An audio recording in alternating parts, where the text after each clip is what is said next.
Welcome to episode 4 of the Mousiemakes podcast. If you haven't met me before, my name's Helen and I live in Durham in the northeast of England. And my podcast is just about the things that I like to make and do and places I like to go. You'll see some video clips in between my chatter. And I just want you to have a relaxing time really and listen to me chat on, and if you'd like to say anything to me in return, then please write something in the comments below. And if you think you'd like to keep watching my podcasts, then please click on subscribe, and if you like it you could click on like as well. That would be quite nice. So just settle back and get ready to enjoy what I have to tell you today.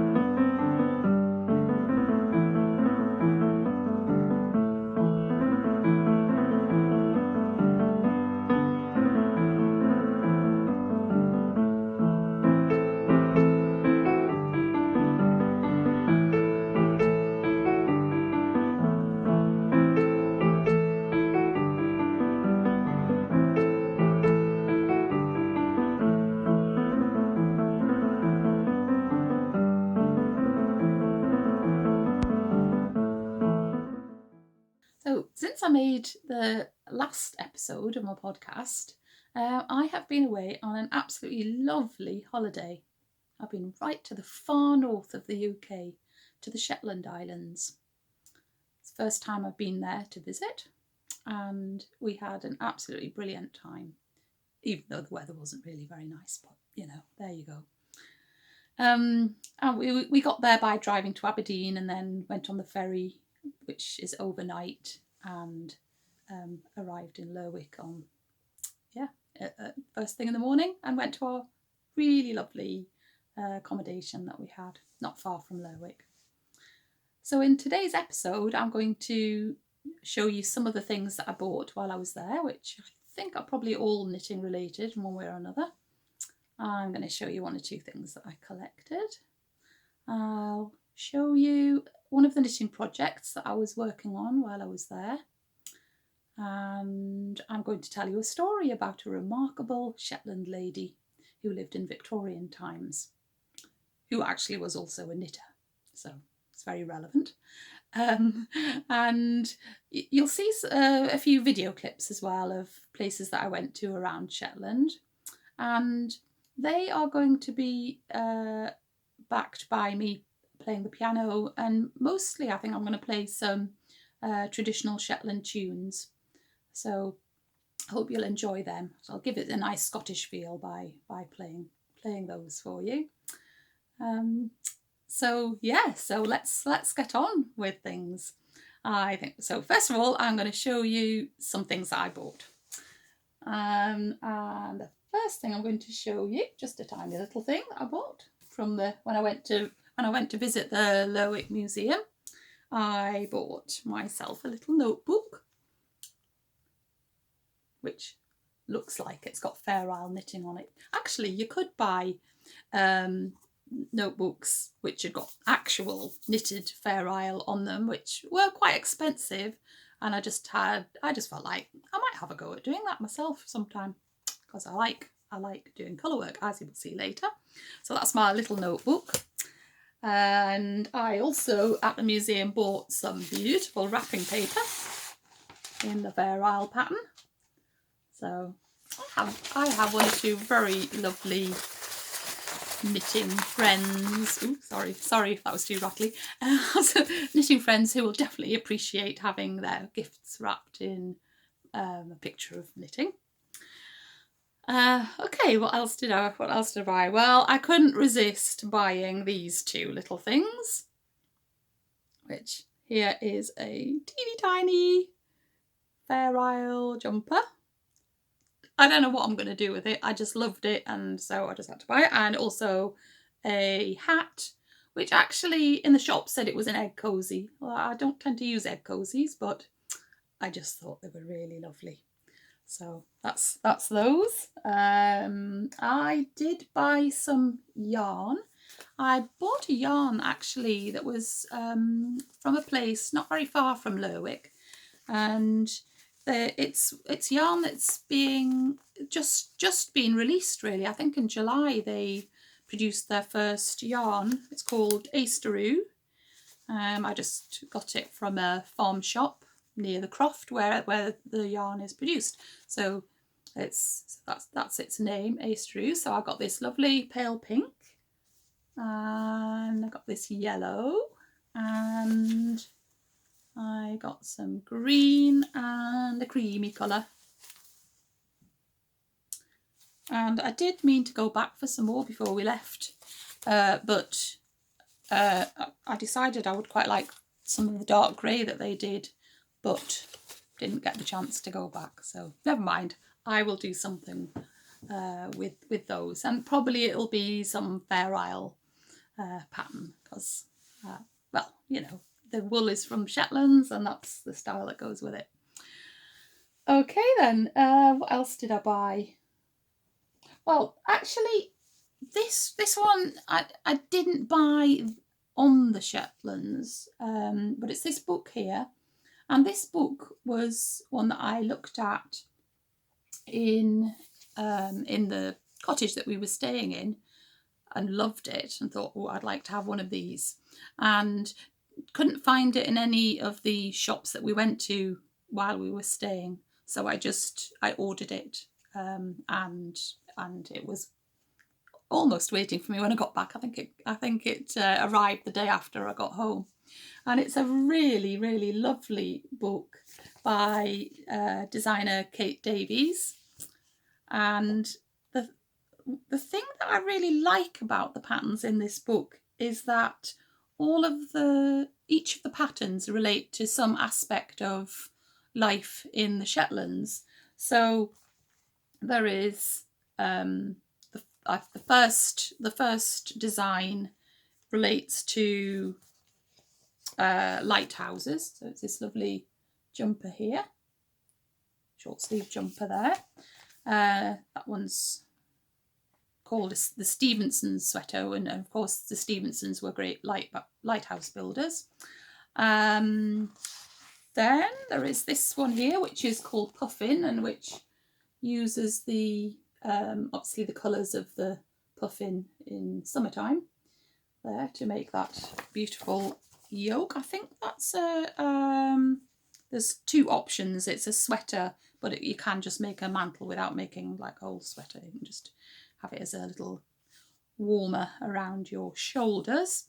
And then we have this lovely cardigan and mittens there. It's called the Ursula. I can't remember why that is. Oh, I think it's, yes, I think it's making you think of the flowers on the Shetlands. Yeah, sorry. I should have known this a bit better before I started talking to you about it. Oh yeah, look, here's some, it's using the colours of some of the Shetland flowers. There we go, that's one of them. And there's another one. Because our holiday was September, there weren't that many flowers to see, not the usual range. The next pattern, which is lovely, and I'm definitely going to make this one, is a shawl. And you can see straight away, I think, that it's a sort of relating to the sea, that one there. And it's called North Marine. Oh, you can, there's a shawl there, and there's also a hoodie in the same pattern colours. And the shawl there, another picture of the shawl. And if you don't know, then the shawls in Shetlands are called haps, a hap. And what else have we got? Oh yes, and then this one, this lovely hat, which is related, the pattern relates to one of the great archaeological sites of Shetland, to to Jarlshof, and the design of the hat is supposed to be reminiscent of one of the wheel houses, which were basically circular houses with lots of little rooms around the outside of the circle, and the hearth would have been in the middle. And we went to visit Jarlshof while we were there, and saw one of these wheelhouses. So that's a really super book. I'm really, really pleased with that. Then I think the final thing that I bought, apart from I did buy some other yarn, but I'm going to show you that shortly because I used the yarn to make the project that I'm going to show you. So I'll show you that in a minute. So the final thing that I bought is a very special thing. He is a Burra Bear. And Burra Bears have been made in Shetland since 1997. So they've been around for over 20 years now. And we went one afternoon to the home of Burra Bears, where Burra Bears were made. And I'll hold him up there while I'm busy talking. The very first Burra Bears that were made out of old Fair Isle jumpers, sweaters, and the lovely maker of the bears who first made them was called Wendy Inkster. Just made all the first bears that she made were made out of these recycled jumpers, but obviously eventually the supplies ran out and the bears were very popular, so she came up with some other solutions, and the current solution is that she's one of the designers of the Fair Isle patterns, but the local textile college produce rectangles of the different Fair Isle designs that she then and her two colleagues make into bears. So every bear is unique though, and every bear has its own name. And I was so happy to be able to go and see the workshop where the bears are made, and fell in love with this little chap here, and couldn't quite decide what to call him. So I was given a little book of names, which there was names that were Shetland names, and also some names from the Faroe Islands, which are, I'm not quite sure where they are, a bit north of here. Not part of the UK, are they? No, I don't really know. Need to check my facts before I start talking. Anyway, I chose the name Bjorgfinn for him. So he looked like a Bjorgfinn. And all of the bears are, the second part of the name is where they're from. Well, I decided that his home was going to be where I live, so he's not Bjorgfinn of Burra, but he's the name of where I live. So there he is. He is very lovely, and I had with me on the holiday my little friend, which I showed you in the last episode, which was Mousie.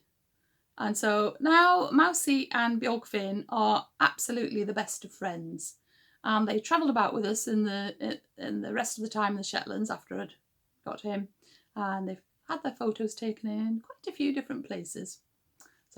But Bjorgfinn is settling very nicely into Durham, and maybe I will return to the Shetlands sometime so that he can just revisit his birthplace.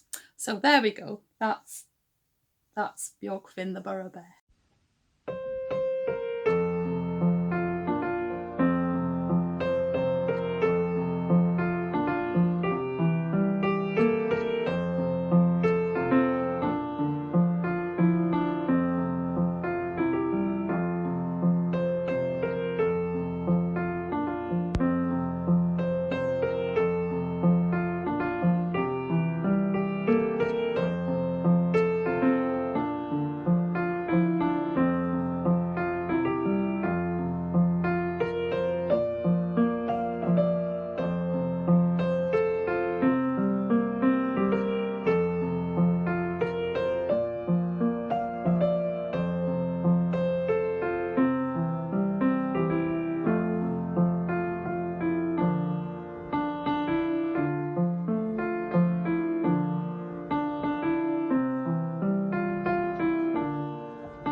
on to one or two of the things that I collected while I was there. We visited quite a few beaches and I just couldn't help but bring home one or two beautiful stones that I found. And so let me just show you some of them. If you like stones, you will like seeing this. So there's this lovely one here, and this one.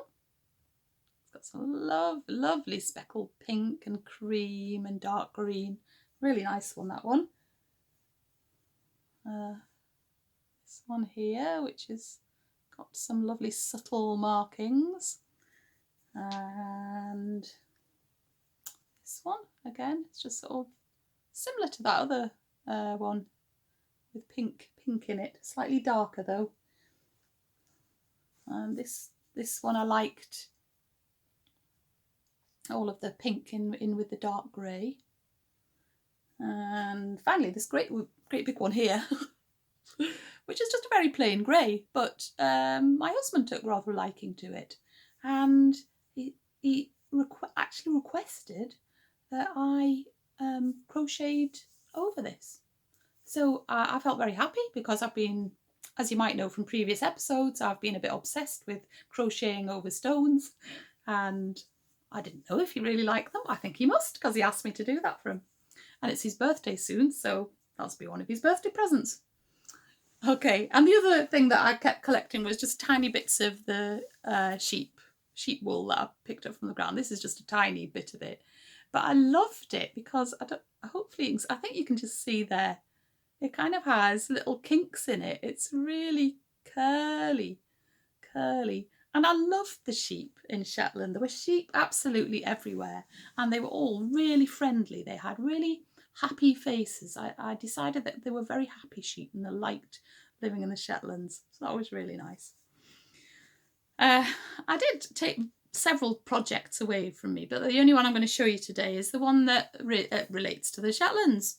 So before I went away, I looked for a pattern that would be nice to do while I was away, that related to the Shetlands, and I found one being sold to raise money for the Shetland MRI scanner appeal, because there isn't a scanner anywhere on the Shetlands at the moment, and this is one of the way they're fundraising, is to sell these knitting patterns.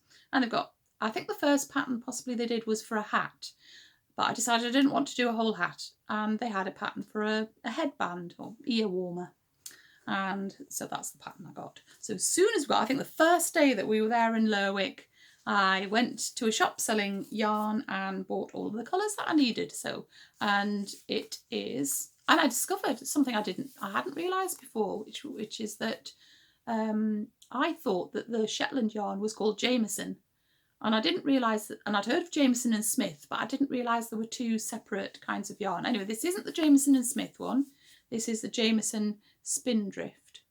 So I needed yellow, and then I had a cream colour there, and then four shades of blue actually. 4 shades of blue there. So that was the yarn that I bought. And I have just finished it. I didn't finish it while I was there, but I just finished it a couple of days ago, so it's not long. And here it is. So here is the beautiful headband. And one of the things I love very much about it is that it is reversible. So you can have the pattern I just showed you, or you can have this pattern. So basically you've got 2 for the price of 1. And another great thing, of course, is that it's going to be really warm because it's 2 thicknesses of knitted fabric. And plus, because it's colour work, it's got all the strands along the back, so it's a really lovely, cosy ear warmer. And I'm going to really enjoy that. I'm actually going to have to keep that for myself. Although I think I'll probably make more, so I wouldn't be surprised if some other people get one of these. I'm not going to put it on right now because actually it's still a bit damp. I've been blocking it and it's not really quite dry. But there we go. So that's my beautiful headband. In the next group of video clips that I'm going to show you, there's a few clips of me just sitting peacefully crocheting. And in one of them, I am crocheting at the archaeological site of Jarlshof. It was a very rainy day when we went there, which was a bit sad, but we still spent quite a long time looking around. But I decided at one point that I would just like to sit quietly in one of the dwellings that was actually an Iron Age dwelling, because I found that it was just giving me enough shelter from the rain if I sat in there. So I got myself up there and sat, and as I crocheted in the silence, there was nobody around me at that point. I really felt at one with the people of the past who would actually have lived there. And no doubt there would have been people sitting around making things, perhaps not crochet, but they would have been sitting around crafting, and it was a really lovely moment. I felt at one with the past and very, very peaceful. It was lovely. And you'll also see me sitting crocheting on the beach, which is an excellent place to sit and crochet. There's nobody else on the beach, and the waves were just gently lapping. It was really beautiful.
said I was going to tell you a story in this episode as well. And this story is about a most remarkable lady from Shetland. She was called Betty Mouat, and she lived down in the south part of Shetland. And she was a knitter. She lived by herself, and a spinner. Actually, she spun her wool as well. And she regularly used to go to Lerwick to sell the things that she'd knitted. And in January 1886, she was all ready to go off to Lerwick to sell a whole pile of shawls that she'd knitted, or haps, I suppose we should call them, really. And the easiest way in those days to get to Lerwick was not to go by road, but was actually to go by sea. So on this day that she was going to go to Lerwick, she boarded a little boat called the Columbine. She was the only passenger, and there were 3 crew. But they weren't much more than half an hour into the journey when a great storm blew up. It became really windy and the seas became really rough. And unfortunately, the captain was thrown overboard, and the 2 crew got into a rowing boat to go and look for him. They realised that they weren't going to find him, but at that point they knew they couldn't get back to the Columbine, and they had to go ashore onto Shetland. And so this left poor old Betty alone on the ship. Now, she wasn't a young lady at this point. She was about 60 and wasn't a sailor at all. But she was all by herself on the boat. All she had was a little bottle of milk and a couple of hard ship's biscuits. That's all she had. And she sat there in the cabin, clinging to the rope that came from the ceiling, and was very sensible. She rationed out her tiny bits of milk, tiny bits of biscuit, and she was at sea for nearly 9 days, until eventually she washed up on an island off Norway. And she was very lucky because the boat didn't go onto rocks or anything. It actually just ran aground on a beach. And she was rescued there by one of the locals, and they took her in and looked after her. And when she felt well enough to go off again, they found her a passage to Hull in England. So she went off in a boat to Hull. And from Hull, she caught a train, which was the very first time she'd ever been on a train. And she got the train to Edinburgh. When she got to Edinburgh, she had become a great celebrity already, and there were hundreds of people there waiting to welcome her. And subscriptions were raised to give her some money, and this, I think they raised about £400, which was a lot of money in the 1880s, and that included £20 donated by Queen Victoria. Anyway, she stayed with a couple who lived in Edinburgh who were from the Shetlands, and they made sure that she recuperated from her long journey. And eventually she was able to get on the train up to Aberdeen and then on the boat back to Lerwick. And back in Lerwick, there was a great reception waiting for her. They had a cart for her to sit on, and they took her around the town with everybody cheering at this heroine that had returned. And she did sell all of her shawls and then went back to her little croft. And hopefully, as I've been talking, you'll have seen a picture of Betty Mouat's croft, because it's still there. It's used as a place where people can go and stay, sort of a bunkhouse called a bod, if that's how you pronounce it in Shetland. And yeah, she and hopefully you'll have seen a picture of her as well while I've been talking. But there we go. And she survived another 32 years after that rather grueling ordeal that she went through. So quite a remarkable lady. And when I was just researching again to remind myself of the story, I came across an absolutely beautiful song that was written by a Shetland fiddler and singer-songwriter called Claire White. And if you must go and listen to this song that she wrote about Betty Mouat. And I'll put a link below so that you can go and have a look. It's on YouTube. It's a really beautiful song. So I hope you'll enjoy that too.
Well, I really think it's time that I wrap things up now for today's episode. I think this is going to be the longest one I've done yet. So I hope you've enjoyed it. Hope you've enjoyed seeing a bit of Shetland and hearing my tales of things that I did and saw. And maybe you'd like to go there if you haven't been there. It is a wonderful place to go. As I said earlier, if you would like to comment on anything, please do below. You might like to subscribe or like the video, hopefully. And I will see you again soon. Okay, so bye for now. Bye.